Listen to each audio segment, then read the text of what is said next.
Hi, welcome back. I'm Paul Chartier. We have two wonderful people to join us. Jennifer Manier, thank you very much. Glad to be here. And Marvin Bartlett. Thank you. The synergy and connection of you two to create what has happened is simply amazing. And like a lot of stories, it starts with a tragedy. Yes. And it's moved how many ever years to now into a beautiful blossoming thing. And talk a little bit about Jarrett Manier. Well, actually,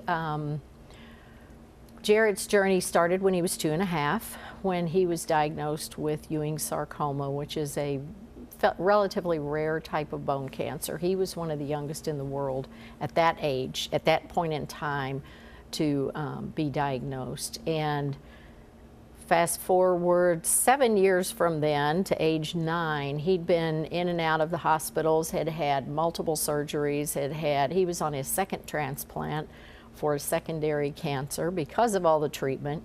And his concern was back with the children at the Kentucky Children's Hospital, who wind up being away from home, who are lonely, they're scared, not just the oncology kids, all the patients.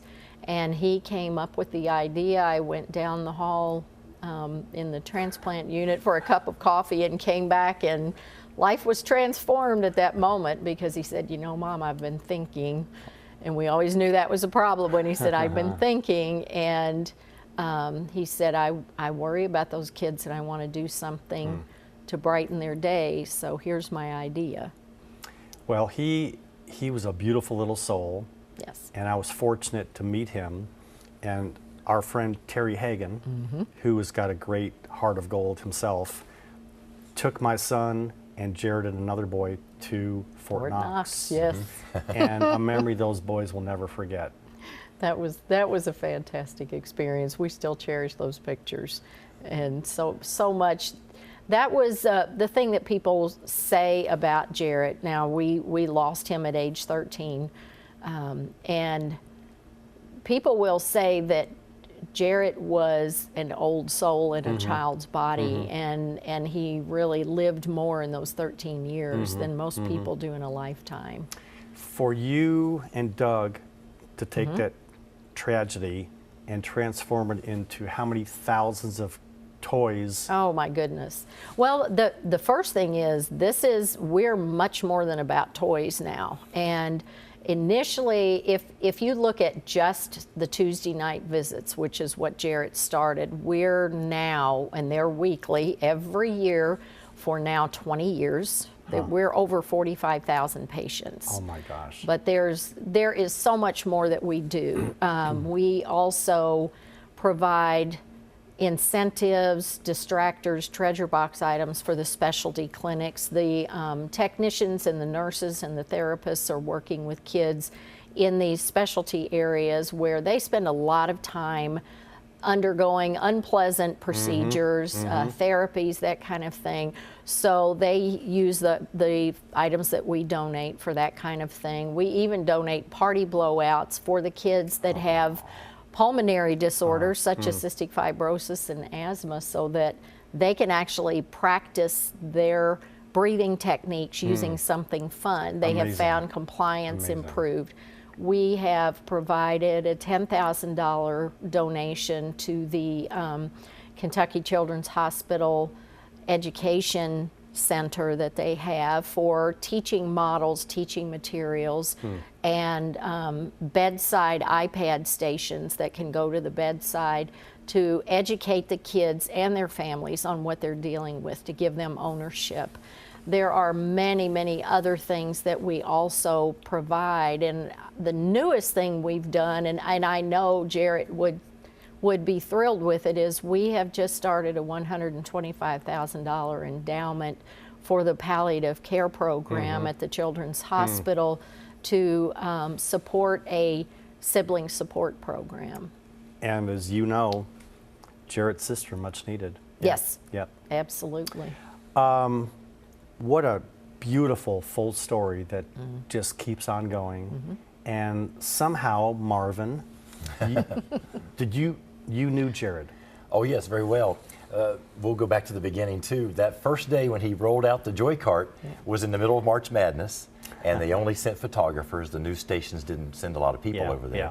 And it was my job when they brought the tape back to look at it. And I was just blown away immediately by this tape and how eloquent this little boy was. And I got teary-eyed listening to it. And I thought, we cannot do this story justice in the 45 seconds they're asking me to do this story. So I arranged to go back about a month later to see how the cart was going after that initial rollout. And from there, it just grew and grew and grew. I didn't start out thinking to write a book about it. I just thought it was a good TV story that needed to be expanded. But it captured the attention of the folks at the Rosie O'Donnell show. They flew him to New York. He started getting national awards, and it just snowballed so much that I said, we could never do this story justice on TV. This ought to be a book. And Jarrett's family was gracious enough to let me try to do a book. Now, you're just celebrating your 20th anniversary. 20 years of Jarrett's Joy Cart.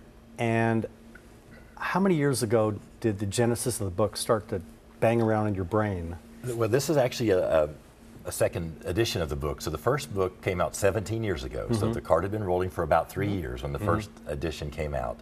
About 5 months after that, Jarrett died. So the book, I felt, was not complete. There was we didn't have the end-of-life wishes that he had, and then so much happened after that. The donations continued to roll in, and Dance Blue grew out of that, this great philanthropic event at UK, and it just, I just never felt like the book was complete, and the 20th anniversary seemed like the best time to do the update. What was included in the update? Jarrett's last days were included, and his last wishes, which he had a lot of wishes, things he wanted to make sure were accomplished even after he was gone. Then the growth of Dance Blue is in the update. And then there are a lot of side stories about other people who have just been inspired by him to start projects of their own, and that was important to include. For example? Well, what's the best one? I think Leah is. Yeah, there's a girl from Mount Sterling, Leah Nash, who had received a visit from the cart, I think 3 times when she was in the hospital. And she's a quiet girl, but just a girl with a sweetheart. And she was just so taken by that that she told her parents, I want to help. And unbeknownst to Jennifer, I believe, she started collecting money through lemonade sales and through a family garage sale. And when she had about $1,000 in mostly $1 bills stacked up, she contacted Jennifer and said, this is for the Joy Cart. And Jennifer said, well, let's go shopping. And you can talk about that some more. We had a blast. Leah, and that was when Leah was 9. She had initially been diagnosed with cancer and then had relapsed and came up with this idea during her transplant. And we went to Meijer and opened that box of $1,100 in currency, and I thought the cashier would pass out. She was laughing. And since then, Leah wasn't satisfied then. She was determined she wanted to do more. So the second attempt, she raised $2,000 more dollars. And now she is 15, and she will not let anybody say what she has at this point. I know, but she won't let anyone. She's very frustrated because she can't get to the goal she wants to get to. Well, what is your website? The website is thejoycart.com, and we are on Facebook, Jarrett's Joy Cart Central KY. We're on Instagram. And if anybody wanted to make a donation, they could somehow Any figure of out those how to things, do that. yes. And Marvin, to get your book, how do people get your book? It's called The Boy Who Delivered Joy, and it is at Joseph Beth locally. It's also on all the websites where you would expect to find books, Amazon.com, BarnesandNoble.com. There's a Kindle version, a Nook version, so it's easy to find and readily available. You knew this story before you had kids. Yes. How did knowing Jarrett impact you when you became a parent? Well, I just hope to instill in my children the kind of compassion Jarrett had. And, you know, we really talk about that a lot, and I think I talk about it because I knew him, and I hope a lot of other parents do too. When you see an example like that of how a little kid can make a big difference, you know, that's the best story to tell your own kids. You can tell them that, but when you have an example of a real person who did it, I think it really drives the message home. You've got 2 children? I do. Does he feel like your third? In some ways, you know, it was fun. Jarrett had lots of adult friends who would take him on outings, and I was blessed to be able to do that a couple of times too. And Jennifer and Doug got to the point where they trusted people to take them to the movies and to the park, and I was able to do that a couple of times, and those memories are vivid. I can remember them very well. The impact that he has had in his passing is greater than 99% of the people through a full life. And as a parent, how do you kind of figure out that you've taken this tragedy and it's become this beautiful, living, breathing thing? There have been so many people through our lives, and Jarrett's been gone now for over 16 years. And so many people that have had influences on us, helping guide us through this. And I will never forget the night that Jarrett was diagnosed, a retired priest from our parish came to the hospital, and I'd never even met him before, and he said something that at the time, and he pointed out, this is not going to make sense right now, and it actually really frustrated us at that point. He said, you're going to have to look for the good in this. And as I say, at that point it was a little hard to understand to navigate. But as the days and the years rolled on, we learned what he meant by, you can't change what has happened, but if you focus on the good things, the wonderful people that we've met, the wonderful things that have happened, and you know, embrace those things, it will help you get through things. And we have, you know, we have done our best to try to, the things that we do are not just about Jarrett. It's about helping other kids, helping anybody that we can. And the way that Jarrett lived, his message was what I speak to now when I go out and speaks to groups, is leaving things better than you found them. In whatever setting you're in, try to do that. And we're all going to have tragedies. We're all going to have difficult things to deal with. It's doing something outside of yourself. And Jarrett himself used to say, you know, the way that the best medicine for him was to be helping other people. And we took his lead. And as parents, we think that we've lived a life and we kind of have a handle of what's happening. And then this little human that we've helped bring into the world, they can say or do something and it's like, oh my gosh, that inspires me.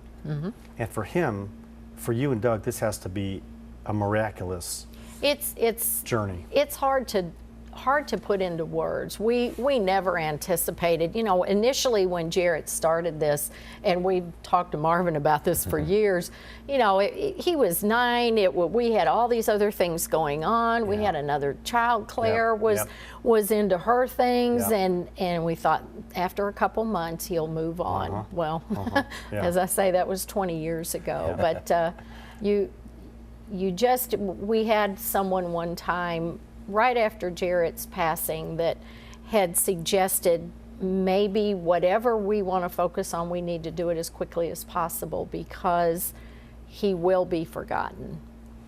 And that was 16 years ago. Not so much. In the last minute, Marvin, share one of your stories and memories of Jarrett.